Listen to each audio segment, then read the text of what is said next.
So what's up boys, it's Ash here, welcome back to a brand new video. Now in today's video guys, we have some tactics for the 4-3-2-1, something that I used to go 9-1 in the qualies earlier, so it did really well for me. I just wanted to address something before we start the video. It's people saying, you know, you upload tactics all the time and that, and the truthful thing is I just change my formation and tactics all the time. It's the fun I have in this game. You know, things work differently on different days because of inconsistent gameplay, and honestly guys, does very well on the channel, so a lot of people like to watch it, which is why it's just beneficial for everybody. I just wanted to clear that up so you know you guys don't get confused in the comments, and yeah, let's get right into the video guys. If you guys want coins for FC24, make sure you check out MMOEXP.com. their link is down in the description. They're very fast, they're very cheap, they're very reliable, and if you use my code Rema you can get yourself a lovely 5% discount. Alright then guys, so starting off with the tactics, I've actually changed quite a bit this week because of a 4-4-2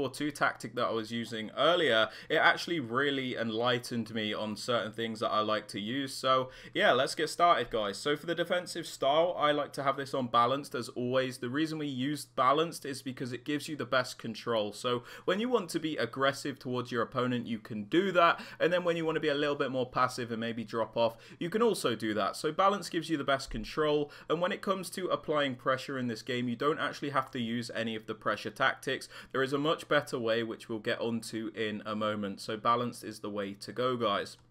Now moving on to the defensive width, this is one of the things I've learned recently. It's that I prefer a lower defensive width in this game.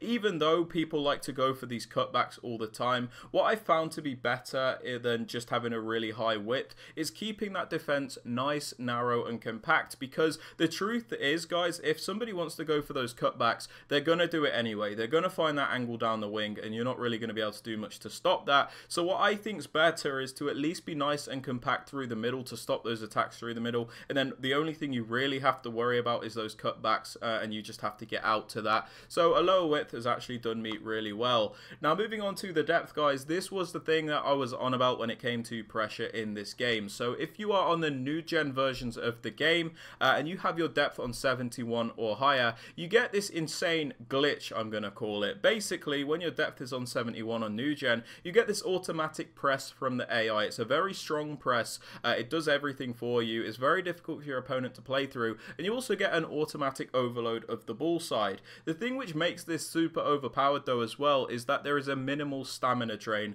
Your players won't get any more tired than they would if you were just using, you know, the normal balanced tactics and stuff. So you can basically press all game and not get punished for it. So unlike the pressure tactics, you won't lose stamina. So it's very overpowered, and I hope they fix it. If you're on the old gen version of the game though, just lower this to 60 because this does not work on the old gen versions.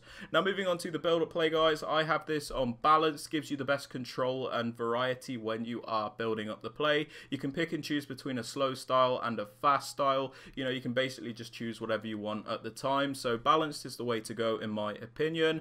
For the chance creation guys, direct passing is very, very important in my opinion.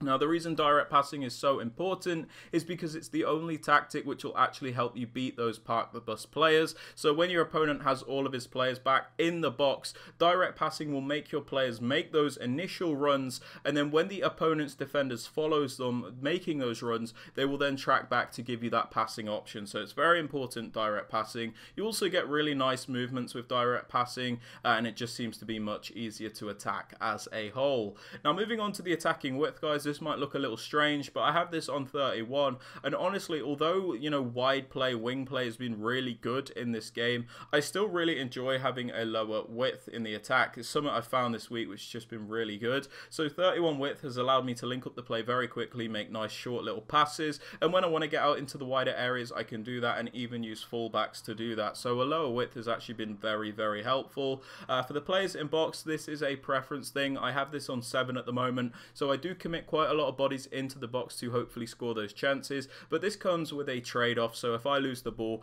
I'm at higher risk of getting counter-attack, so just do whatever you're comfortable with here. And the same with corners and free kicks. You can pretty much use whatever you want. I just leave these both on 2 at the moment. Sorry to interrupt the video guys, but I have noticed around 90% of you that watch the content are not subscribed, so if you are finding any of these videos helpful, please be sure to hit that subscribe button, as it does help me out massively. Also don't forget to drop the video a like as well. And with all that aside, guys, let's get back to the video. Now, moving on to the player instructions, guys, these have changed a bit over the past week as well, so let's go through them. So starting off with the striker, I leave him on balanced width and then also have him on get in behind. Now, I have him on balanced width because I've noticed a lot of the time now, when you use stay central on this game, your players become very static, they don't move a lot, and it's actually much more difficult to attack. So when you have them on balanced width, they seem to move around a lot more, and it seems a bit easier to build up the play, in my opinion. Balanced width has actually been very, very good, and I was shocked, to be honest. We also have this player on getting behind, so, you know, he will make those runs in behind the opposition defense. This is very important this year because a lot of people, like I said, are using 71 depth, which means they do have really high defensive lines. So the best chance you have to create chances and, you know, beat your opponent's defense is to use the getting behind instruction, so you can get in behind that high defensive line.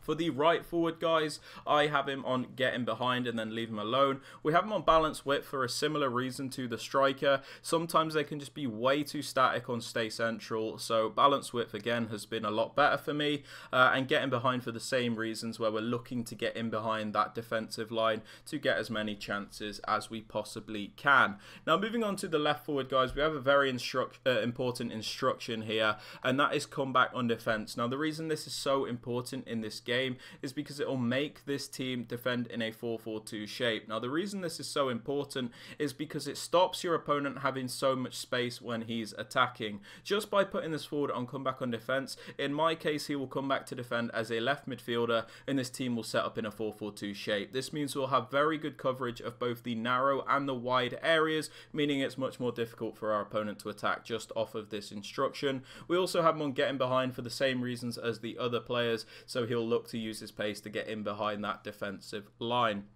Now, moving on to the left centre mid, guys, I use a more box-to-box style player here. So on this player, we leave him on the default settings, and then we have him on cover centre. We have him on the default settings because, like I said, he's a more box-to-box style player, so we don't just want him to stay back and defend. We kind of want him to do a bit of everything, so we just let him do that, guys. The only important thing is that we have him on cover centre, so he does defend as one of those centre mids in the 4-4-2 shape that we were talking about.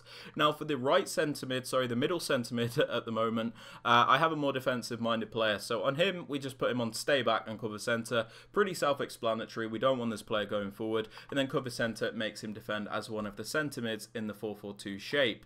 Now, moving on to the right centre mid, because of what we've spoken about with the 4-4-2 shape in defence, you don't actually have to use a defensive midfielder in this position because they're not actually going to have to defend in that centre mid spot. This player on the cover wing instruction will defend as a right mid, meaning the defensive stats are not all that important. So you can use an attacker here, and on him you can put get into the box across and get forward. This is so he acts as another attacker and really helps you out. So if you have a high work rated player, that is really useful, but don't worry too much. You can pretty much use whoever you want in this position.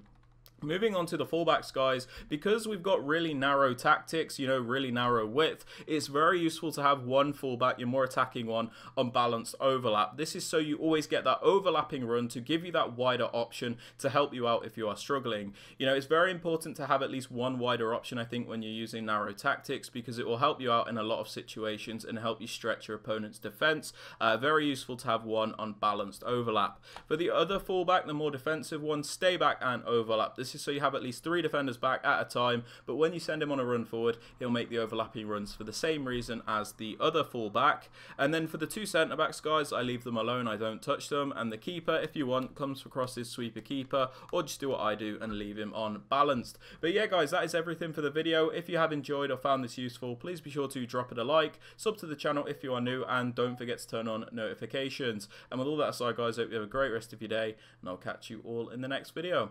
Peace out, guys.